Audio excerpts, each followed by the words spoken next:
Hello बच्चों, कैसे हैं? उम्मीद है बहुत अच्छे से होंगे, बढ़िया से होंगे और साथ साथ में पढ़ाई भी कर रहे होंगे। तो चलिए आज कुछ पढ़ाई के टॉपिक से हट के कुछ बेसिक कंसेप्ट जो आपको क्या कर जाए, आपको फिजिक्स की न्यूमेरिकल सॉल्व करने में क्या हो जाए, हेल्प करे। तो उस वीडियो को लेकर आए हैं। तो चलिए देखिए। अब बोलेगा सर ये क्या वीडियो है, पता है? अरे भैया पता होता तब तो फिर आप टॉप कर जाते। बच्चे को तो बार बार बोलने की जरूरत पड़ता है, बार बार याद दिलाने की जरूरत पड़ता है। यदि वैसा नहीं होता तो हर बच्चा टॉप कर जाता। इसलिए हम सोचे कि कुछ क्या हो जाए। हर बच्चे का कंप्लेन आता है कि फिजिक्स के न्यूमेरिकल सॉल्व नहीं होता है। तो उसके पीछे बहुत सारे कंसेप्ट हैं जिसके कारण से आपको फिजिक्स के न्यूमेरिकल सॉल्व करने में डर डर लगता है। फिजिक्स ऐसा नहीं, मैथ्स में ओनली न्यूमेरिकल्स होता है। तो मैथ आप कर लिए, प्रैक्टिस दो चार बना लिए, केमिस्ट्री रट लिए तो भी काम चल जाएगा। लेकिन फिजिक्स में क्या है, concept plus numericals plus practice, तीन चीज होता है फिजिक्स में। आपको क्या होना चाहिए, ये जो फिजिक्स है, मान लीजिए ये फिजिक्स में क्या होना चाहिए, फिजिक्स में कंसेप्ट, कंसेप्ट तो रहेगा ही, प्लस न्यूमेरिकल्स रहेगा ही रहेगा। कंसेप्ट जब तक बिल्ट नहीं होगा न्यूमेरिकल्स नहीं होगा। या आप 9 में हो, 10 में हो, 11th हो या 12th हो, या जेई मेंस हो या नीट हो, तो कंसेप्ट प्लस न्यूमेरिकल ये दोनों मिलके, कंसेप्ट भी है आपके पास, न्यूमेरिकल्स भी है। नंबर ऑफ क्वेश्चन आप नहीं बना रहे हैं, प्रैक्टिस नहीं कर रहे हैं, तो आप नहीं बना पाएंगे। क्योंकि इसीलिए कहा जाता है क्या है, practice makes a man perfect. तो सब चलिए आइए बात करते हैं। सबसे पहले आपको क्या है, रेगुलरली स्टडी एवरीडे। सबसे पहले आपको डेली पढ़ना पड़ेगा, डेली पढ़ना पड़ेगा। अब एक दिन पढ़ लिए तो एक सप्ताह के बाद पढ़ना स्टार्ट किए तो आप जो भी पढ़े हैं वो भी भूल जाएंगे।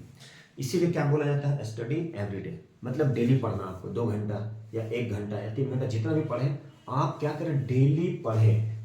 क्योंकि यदि आप हर दिन नहीं पढ़ेंगे तो भूल जाएंगे। आज पढ़ लिए, 1 वीक के बाद पढ़ेंगे, 3 दिन के बाद पढ़ेंगे, गारंटी है आप भूल जाएंगे। जैसे कुछ एग्जाम्पल के थ्रू समझते हैं। आप एक दिन साइकिल चला लेंगे, आप एक दिन साइकिल चला लेंगे तो क्या आप डेली साइकिल चला सकते हैं? नहीं। आप स्टार्टिंग इनिशियली के बारे में बात कर रहे हैं। एक दिन आप साइकिल चला लिए, अब बोलेंगे 5 दिन के बाद कि नहीं हम साइकिल चलाएंगे, तो आपका हैंडल कांपेगा, डर लगेगा, अंदर से डर होगा। तो उसी तरह से क्या बोला था, स्टडी एवरीडे। जो भी पढ़ें, रीड करें, जो भी करें, न्यूमेरिकल्स बनाए, लेकिन डेली बनाए। 4 न्यूमेरिकल 5 डेली बनाए। तो पहला क्या है, स्टडी एवरीडे। सबसे पहले तो दिमाग में रख ले, गांठ बांध ले कि डेली क्या है, पढ़ना है। 2 घंटा ही पढ़ें, लेकिन फिजिक्स पर, फिजिक्स के बारे में बात कर रहे हैं। उसी तरह से मैथ्स भी है और उसी तरह से केमिस्ट्री भी है। अब बहुत सारे बच्चे केमिस्ट्री बोलते हैं, केमिस्ट्री याद किए भूल गए। अरे भैया याद किए, रटिए। तो केमिस्ट्री रटने का है, इक्वेशन तो रटना पड़ेगा, प्लस साथ साथ में उसको प्रैक्टिस लिखना भी पड़ेगा, तभी है। नहीं तो अदरवाइज भूल जाएंगे। बोलेंगे सर क्या घिसा पीटा बात बोल रहे हैं। भैया नहीं घिसा पीटा बात लग रहा है, चल जाइए, हट जाइए। तो देखिए स्टडी क्या है, एवरीडे। क्या बोला था, डेली पढ़िए। अब जैसे डेली आप क्या करते हैं, दूध पीते हो, मम्मी दूध देती होंगी, ठीक है, डेली आप स्कूल जाते हैं, तो मतलब प्रैक्टिस डेली करना है, डेली पढ़ना है, ये गांठ बांध लीजिए। दूसरा, रीड टेक्स्ट बुक, सबसे इंपॉर्टेंट। ये जो है ये सबसे इंपॉर्टेंट है। टेक्स्ट बुक जो होता है उससे अच्छा कुछ नहीं होता है। टेक्स्ट बुक सबसे इंपॉर्टेंट है, रीड टेक्स्ट बुक। तो टेक्स्ट बुक, अब देखिए टेक्स्ट बुक में क्या होता है, हम क्या, बहुत सारे हमसे विद्वान हैं जो बहुत पढ़े लिखे हैं, बहुत साइंटिस्ट हैं, उन लोग भी क्या है, पूरा बुक कैसा नहीं बता सकते। कुछ ना कुछ बात जो होता है वो स्किप कर जाता है, लाइन बाय लाइन नहीं हो सकता। तो आप क्या, यदि बुक रीड करेंगे तो आप लाइन बाय लाइन पढ़ सकते हैं। तो रीड जो है बुक को करना है, टेक्स्ट बुक से अच्छा कुछ नहीं होता है। टेक्स्ट बुक पढ़ के ही यदि कंसेप्ट बिल्ड कर लिया आप फिजिक्स में, तब जाके आप महान कहलाएंगे फिजिक्स। तो आपको क्या करना है, जो रीड टेक्स्ट बुक जो है, टेक्स्ट बुक जो है कोई भी हो, एनसीईआरटी हो, आईसीएसई हो, कोई भी बुक हो, तो आपको क्या करना है, बुक को रीड करना है थॉरोली, थॉरोली। जैसे आईटी के जो एग्जाम होता है उसमें बोला क्या जाता है कि जो केमिस्ट्री आता है वो एनसीईआरटी से ही, उससे बाहर नहीं रहता है। लेकिन केमिस्ट्री का जो होता है बुक, उसको थॉरोली, ऐसा नहीं रीड कर लिए पार कर लिए। तो आपको क्या करना है, बुक जो है उसको एकदम थॉरोली रीड करना है। Read book, text book. Text book ही क्या करता है, टेक्स्ट बुक ही आपको क्या करेगा, कंसेप्ट बिल्ड करेगा। टेक्स्ट बुक जो है वही कंसेप्ट बिल्ड करता है। टेक्स्ट बुक से अच्छा कुछ नहीं हो सकता। ऐसा नहीं है, टेक्स्ट बुक एक कलेक्शन होता है बहुत सारे लोगों का, बहुत सारे लोग मिल के उसको बनाते हैं बुक, तब जाके वो पब्लिश होता है, ठीक है। तो इसीलिए क्या बोला जाता है कि टेक्स्ट बुक जो है उस टेक्स्ट बुक को हमेशा रीड करें। कोई भी टेक्स्ट बुक हो, कोई भी टेक्स्ट बुक किसी भी राइटर का आप जिससे पढ़ रहे हैं उसको आप जरूर पढ़ें, क्योंकि टेक्स्ट बुक ही आपका कंसेप्ट बिल्ड करेगा। हम हैं चाहे कोई भी है, वो क्या करेगा, कुछ ना कुछ बात उससे स्किप हो जाएगा, कुछ ना कुछ स्किप हो जाएगा। इसीलिए बोला जाता है कि बुक को रीड करना है। टेक्स्ट बुक जो है, कोई भी टेक्स्ट बुक, जो भी टेक्स्ट बुक है उसको आप रीड करें, क्योंकि रीड करें। टेक्स्ट बुक में बहुत सारे कंसेप्ट मिलते हैं, बहुत सारे चीज़ होता है जो एक आदमी नहीं बहुत सारे लोग मिल के बनता है। इसलिए क्या है, उसे जरूर रीड करें, स्किप ना करें। अच्छा, दूसरा, before going to school, coaching and tuitions. ठीक है, before going to school, coaching and tuition, now you must read that type of a chapter. जो चैप्टर क्या है, क्लास में कोचिंग में होने वाला है, उसको आप क्या करें, उसको आप रीड कर लें जाने के पहले। ठीक है, आप थॉरोली ना पढ़ें, पूरा लाइन बाय लाइन पढ़ें, लेकिन उस टॉपिक को एक बार रीड कर लें, ताकि जैसे ही आप रीड करेंगे तो उस कंडीशन में क्या हो जाएगा, आप जैसे ही क्लास में जाएंगे, सुनेंगे, तो आपको लगेगा कि अरे ये टॉपिक तो हम पढ़े थे, अरे ये तो पढ़े थे, माइंड में स्ट्राइक करेगा, मजा आएगा। उस कंडीशन में मजा आएगा, आंसर देने में भी मजा आएगा, समझ भी अच्छे से आएगा। तो ये क्या है, इसीलिए बोला जाता है, बार बार घर के गार्जियन भी बताते हैं, read book before going to class या स्कूल, जो भी है, कोचिंग या ट्यूशन है, ये इस टॉपिक में होने वाला है, उसको एक बार पढ़ के आइए। पढ़ के आने से ऐसा नहीं आप रट ले, ऐसा नहीं पूरा लाइन बाय लाइन पढ़ें, लेकिन एक बार रीड कर ले कम से कम जरूर, क्योंकि आपके लिए क्या हो जाएगा, वो चैप्टर तो न्यू होगा, आपके लिए वो चैप्टर तो क्या होगा, न्यू होगा, तो आपको तो पूरा कंसेप्ट होगा नहीं, लेकिन आप एक बार रीड करेंगे तो वहाँ पे जाकर क्या सुनेंगे तो लगेगा अरे ये तो पढ़े थे हम, कहीं ना कहीं तो पढ़े थे। जैसे होता क्या है, मान लीजिए कोई मूवी है, आपके बारे में, उस मूवी के बारे में, मान लीजिए पुष्पा के बारे में ले लीजिए, पुष्पा, कोई फ्रेंड आपको सुना दिया कुछ 2-3 उसके बारे में कंसेप्ट, 2-3 सीन, तो आप जब जाकर मूवी देखेंगे तो याद है, अरे ये तो बताया था फ्रेंड, ये तो बताया था। कहने का मतलब ये है, सारा प्रैक्टिकल बात है। दूसरा है attend actively in the class. Attend actively, कहाँ पे, क्लास में आपको एक्टिव रहना है, इन द क्लास, क्लासेस में आपको क्या रहना है, एक्टिव रहना है। क्लासेस में क्या रहना है, आपको एक्टिव रहना है, एक्टिवली। क्लासेस में क्या रहना है, आपको अटेंड रहना है एक्टिवली। ऐसा नहीं है कि आप क्लास में गए तब बस लेके गपिया रहे हैं, बहुत सारे लोग गप करते हैं, बहुत सारे लोग गप करते हैं, हम कोचिंग पढ़ाते ही देखते हैं, बहुत सारे बच्चे गप करने लगते हैं, बहुत सारे बच्चे मोबाइल चलाने लगते हैं। तो ऐसा नहीं है अरे पीछे बैठेंगे, पीछे बैठ के गप कर रहे हैं, ऐसा नहीं। क्लास में आपको क्या रहना, एक्टिव रहना है, पढ़ के जाएंगे। देखिए जरा ध्यान से, टेक्स्ट बुक को रीड करके जाएंगे तभी आप एक्टिव रह सकते हैं। ठीक है, पीछे बैठ गए ऐसा कोई फर्क नहीं पड़ता है, लेकिन कोशिश कीजिए आगे बैठने की, टीचर के सामने में रहिए, टीचर की नज़र में रहिए, और ज़्यादा अच्छा है। तो attend actively in the class, class में एक्टिव रहेंगे तो पढ़ाई में मन भी लगेगा। तो कैसे एक्टिव रहेंगे, जब इसको पढ़ेंगे, टेक्स्ट बुक पढ़ के जाएंगे, नहीं तो आपको क्या लगेगा, बोरियत लगेगा, बोर लगेगा। ऐसे में फिजिक्स कहानी नहीं है कि आप फिजिक्स कहानी सुन लिए। इसीलिए बड़ा क्लास में एक्टिव रहना पड़ेगा। और एक्टिव कब रहेंगे, जब कुछ पढ़ के जाएंगे। कुछ याद नहीं करना है, रीड लाइन बाय लाइन नहीं करना है, आपको बस एक बार क्या करना है, चैप्टर को रीड कर जाना है, चाहे ऊपर से रीड कीजिए, चाहे एक बार कीजिए या 2 बार कीजिए। क्लास में एक्टिव रहिए, गप मत कीजिए, क्लास के साथ में आंसर दीजिए। ठीक है, क्वेश्चन पूछिए, आंसर दीजिए, आंसर भी जरूरी होता है, आंसर दे रहे हैं तो लग रहा है आंसर गलत ही क्यों ना हो, उससे ये होगा कि हाँ कुछ सीख रहे हैं, गलत ही है तो टीचर बताएंगे, रुकेंगे बीच में। तो attend actively in the classes, पीछे कोशिश कीजिए कि आगे बैठे, बीच में बैठे। अरे पीछे बैठने से फर्क नहीं पड़ता, लेकिन पीछे वाला बोला था लास्ट बेंचर, थोड़ा वैसे ही होता है, इसलिए। अब before solving chapter exercise, chapter exercise, chapter का जो एक्सरसाइज है, यदि आप चैप्टर का एक्सरसाइज सॉल्व कर रहे हैं, चैप्टर का जो एक्सरसाइज सॉल्व कर रहे हैं,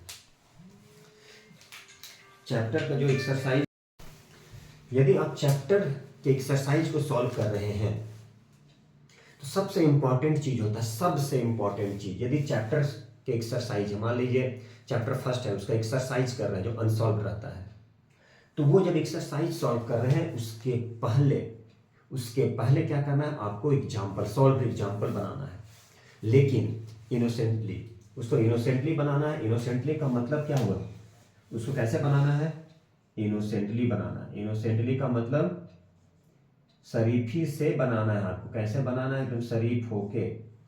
कैसे बनाना है बच्चों, एकदम शरीफ होके। तो एकदम शरीफ होने का मतलब क्या, शरीफ होने का मतलब ये कि आप, चूंकि उसमें सॉल्व रहता है तो मन तो करेगा भैया देख ले, थोड़ा भी दिक्कत होगा, आदमी को तो यही होता है सॉल्व। ठीक है, सॉल्व करने का मतलब क्या है, सॉल्व एक्सरसाइज रहता है उसमें। तो आपको क्या करना है, वो सॉल्व वाले को नहीं देखना है। क्वेश्चन लिख लीजिए, पांच ही सम बनाइए, लेकिन वो क्या करना, सॉल्व वाले को नहीं देखना। सॉल्व वाले देखेंगे तो जैसे मान लीजिए अब इनिशियली बच्चे में क्या होता है, जब बच्चा 1 साल का रहता है, चलता है, गिरता है। अब बार बार उसको अरे गिरने का डर से आप गोदी में उठा के चलिएगा तो जल्दी नहीं चल पाएगा वो। तो ठीक है, गलत होगा, कोई दिक्कत नहीं है, उसके बाद देखा जाएगा, उसके बाद देख लेंगे, आप फिर टीचर से पूछ लेंगे, बहुत सारा ऑप्शन रहता है। तो सबसे पहले क्या करना है, जब भी सॉल्व कीजिए, गारंटी है उससे क्या बन जाएगा, यदि आप एक्सरसाइज सॉल्व करने के पहले एग्जाम्पल बनाते हैं, सॉल्व एग्जाम्पल बनाते हैं, तो गारंटी है 50% क्वेश्चन बनने लगेगा। क्योंकि एग्जाम्पल में क्या होता है, डिफरेंट डिफरेंट क्वेश्चन होता है, जो पूरे सारे एक्सरसाइज में होता है, अनसॉल्व वाले में। इसीलिए बोला क्या जाता है, बिफोर सॉल्विंग चैप्टर एक्सरसाइज सबसे पहले क्या करना होता है, एग्जाम्पल। तो बच्चे लोग क्या करते हैं, एग्जाम्पल नहीं सॉल्व करते हैं, डायरेक्ट स्किप करके डायरेक्ट चले जाते हैं अनसॉल्व एक्सरसाइज में। तो अनसॉल्व एक्सरसाइज में क्या होता है, तो अनसॉल्व एक्सरसाइज में क्या होता है, बहुत सारे डिफरेंट डिफरेंट क्वेश्चन होता है जो आप लोग दिक्कत देगा। यदि एक बार आप उस टाइप से बना लेते तो दिमाग में आपका स्ट्राइक करेगा, अच्छा ये क्वेश्चन, इस टाइप का क्वेश्चन हम सॉल्व किए हैं तो सॉल्व कर सकते हैं। भला गलत हो जाए वो अलग बात है, यदि रॉन्ग होता है तो फिर उसके बाद टीचर से पूछिए, कोचिंग में जाके पूछिए, ठीक है, या तो स्कूल में जाके लीजिए। उसके बाद सबसे लास्ट और important, practice more and more regularly. Daily practice करना है, ये इसके बिना प्रैक्टिस का कुछ नहीं होगा। आप एक दिन बनाए, 10 क्वेश्चन बनाए, 5 क्वेश्चन बनाए, 20 क्वेश्चन बनाए, 50 क्वेश्चन बनाए, 5 दिन छोड़ दिए, नहीं बनेगा उसके बाद। जैसे बहुत सारे एग्जाम्पल है उससे रिलेटेड, मान लीजिए हम लोग जा रहे हैं, अच्छा सबसे सिंपल, मान लीजिए यदि हम किसी से, कोई फ्रेंड के यहाँ गए, वहाँ पे कोई दूसरे से मिले हम पहले बार में, फर्स्ट टाइम मिले हैं, और उसके बाद हम 1 साल 5 साल के बाद मिल रहे हैं, तो आदमी भूल जाएगा, नहीं पता रहेगा, याद नहीं रहेगा कि मिले भी थे।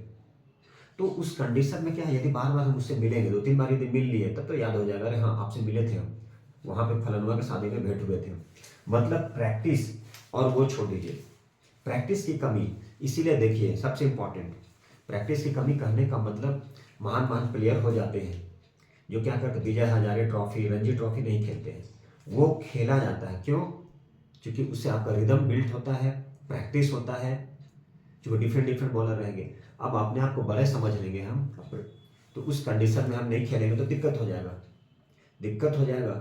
मतलब आप प्रैक्टिस नहीं रहेंगे तो डायरेक्ट बोलेंगे इंटरनेशनल खेलेंगे, डक में सीधा 0 में आउट होकर चले आएंगे। तो प्रैक्टिस, हमेशा आप साइकिल चलाते हैं, बगल से कार आ रहा है, ठीक है, कार आ रहा है, ट्रक आ रही है, तो आपको दिमाग में होता है क्या, दिमाग में अच्छा इधर मुड़ना है, उधर मुड़ना है, तो आप अपने आप खुद, अब जैसे बोला जाता है क्या कि हमेशा लेफ्ट साइड चलना चाहिए, तो लेफ्ट साइड में ट्रक खड़ा है तो क्या हो जाएगा, अरे भैया आपके पास तो दिमाग होना चाहिए, अच्छा यहाँ पे खड़ी है तो इस साइड से चलेंगे, थोड़ा राइट टर्न ले लिए। इसलिए क्या होता है, practice more and more regular. इसलिए कहा जाता है practice makes a man perfect. इसीलिए बार बार यदि ये कंसेप्ट दिमाग में बैठा के रखते हैं, ये सारा कंसेप्ट यदि आपके पास दिमाग में है, तो आपको क्या है, न्यूमेरिकल्स बनाने से कोई नहीं रोक सकता, न्यूमेरिकल से डर नहीं लगेगा। नहीं तो अदरवाइज हमेशा आप न्यूमेरिकल से भागेंगे, या किसी भी टाइप का हो। मैथ्स में भी वही कंडीशन है, लेकिन मैथ्स में क्या है, कंसेप्ट, उसमें ज़्यादा न्यूमेरिकल सम होता है। तो इतना यदि आप दिमाग में रख लिए तो फिजिक्स की जो न्यूमेरिकल है वो आपके लिए एकदम सिंपल हो जाएगा, इजी हो जाएगा। या आइदर 8th क्लास के बच्चे जो 9 में जाने वाले, गोइंग टू 9 के 10th में, या ICSE बोर्ड हो, या तो फिर नीट या जेई के लिए, सभी के लिए फिजिक्स में न्यूमेरिकल आएगा। न्यूमेरिकल के बिना कुछ नहीं है। और न्यूमेरिकल कब होगा, कंसेप्ट, ये दोनों मिलेगा तो प्रैक्टिस करना पड़ेगा। अब ऐसा नहीं है कि कंसेप्ट बिल्ड हो गया, न्यूमेरिकल हो गया और कुछ प्रैक्टिस नहीं है, नंबर ऑफ सम बनाना होता है। तो इसलिए ये कंसेप्ट रखिए, उम्मीद है आपके फिजिक्स के न्यूमेरिकल कभी भी कुछ प्रॉब्लम नहीं देगा। यदि देगा, मान लीजिए फिर भी आपको प्रॉब्लम आ रहा है, तो आप उस कंडीशन में क्या कीजिए, क्लासेस, स्कूल हो, ट्यूशन हो या कोचिंग में हो, वहाँ भी नहीं दिक्कत हो सकता, बहुत सारे टीचर रिस्पॉन्स ना देते हो, नहीं मिलता हो, कुछ अलग टॉपिक लेकर पढ़ाते हो, उस कंडीशन में क्या करें, आप बहुत सारे ऑप्शन है, ऑनलाइन है, जाके देख सकते हैं, यूट्यूब है, ये है, हम लोग जैसे हैं, तो आप सभी को आपके हेल्प करने के लिए तैयार है। तो इसी उम्मीद के साथ में कि आप इतने सारे कंसेप्ट को दिमाग में रखेंगे और रेगुलर प्रैक्टिस करेंगे तो आपके लिए फिजिक्स क्या हो जाएगा, फिजिक्स हो जाएगा मक्खन एकदम। ठीक है, तो इसी उम्मीद के साथ में हम लोग मिलते हैं अगले वीडियो के साथ में कुछ इस तरह का कंसेप्ट लेके, इस तरह का टॉपिक लेके, क्योंकि पढ़ाई तो ठीक है, अच्छी बात है। तो अगले वीडियो में और मिलते हैं कुछ अच्छे लेके। Thank you very much. मिलते हैं अगले वीडियो में कुछ नए टॉपिक, नए कंसेप्ट के साथ में, और इस तरह के कुछ अच्छे अच्छे आपको क्या थॉट्स देंगे। चलिए मिलते हैं अगले वीडियो में। अगले वीडियो मैग्नेट, फिजिक्स की कुछ मैग्नेट है जो वन शॉट वीडियो बनाएंगे, जिसमें flat left hand, right hand कहाँ यूज होता है, कैसे, बहुत सारे क्वेश्चन आएंगे। तब तक के लिए थैंक यू वेरी मच। मिलते हैं अगले वीडियो में। Bye bye.